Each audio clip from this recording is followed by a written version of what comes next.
Java project.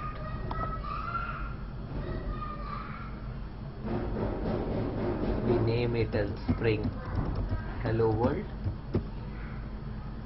and take all the defaults. Now we need couple of jars in the path for the Spring application to work.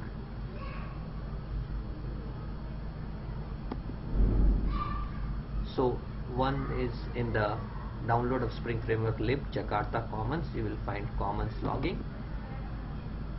Then another one is inside log4j folder, and then the Spring jar itself, which resides inside dist spring.jar. Now let's make a Java class. Let's name it as Hello World.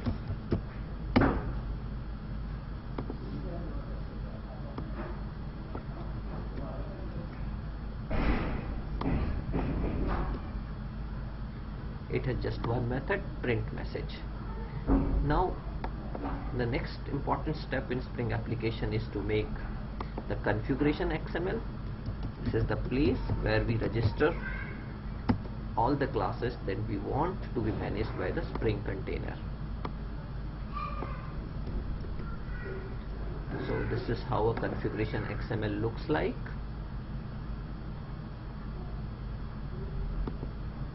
You will note here that we have registered our class as a bean and given it an ID.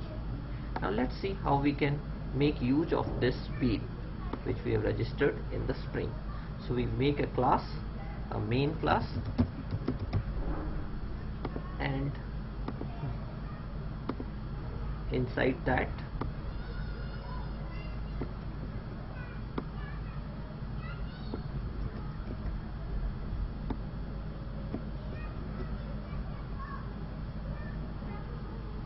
so we have a couple of imports to resolve.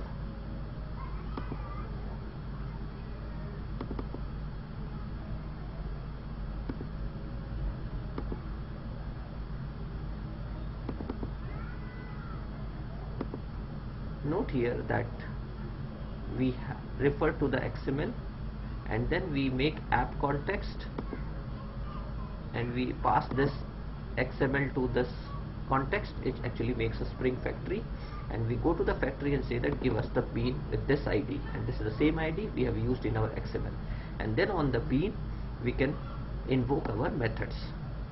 So we can run it as a simple Java application,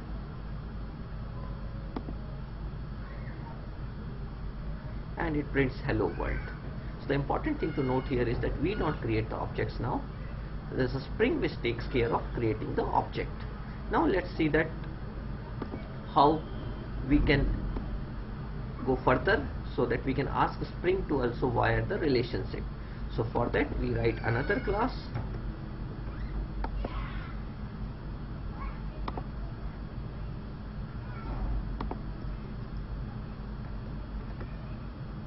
hello world message. So now the Spring will not be hard coded, the message string. It will be basically returned by the other class,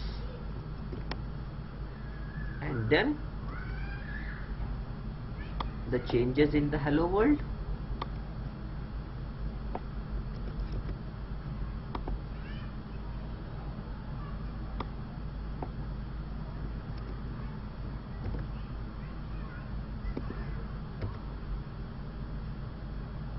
so here you note that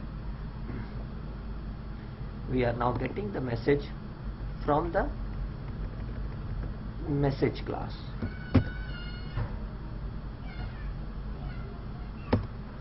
Okay. Now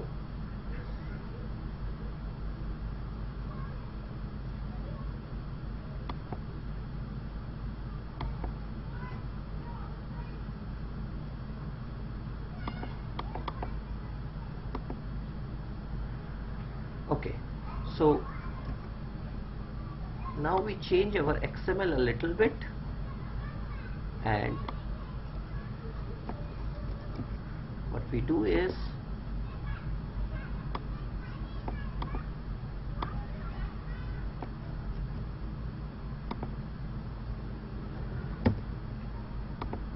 note this thing. Now we have hello world message as again registered as a bean in the Spring, and we inject this bean into the hello world object using the name of this bean, which is referenced here, and this message basically results into set message call on our hello world bean.